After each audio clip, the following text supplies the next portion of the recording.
मैरवा थाना क्षेत्र के श्रीनगर मोहल्ले में शुक्रवार की रात एक शादी समारोह में न्योता करने गए एक युवक की बाइक चोरी हो गई। एक सप्ताह में बाइक चोरी की यह दूसरी घटना है। 3 दिन पूर्व में भी बाइक चोरी और 56,000 रुपए कमरे में घुसकर चोरी करने का मामला सामने आया था। चोरी की घटना के बाद पुलिस की गश्ती पर सवाल उठने लगा है। इधर चोरी की घटना बढ़ने पर लोगों में भय का माहौल कायम है।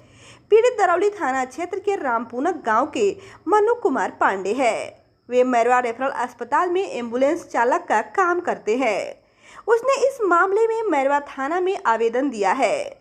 उसने बताया कि श्रीनगर मोहल्ले में शुक्रवार की रात न्योता करने पैशन प्रो बाइक से गए थे, जो न्योता कर लौटने पर बाइक नहीं था।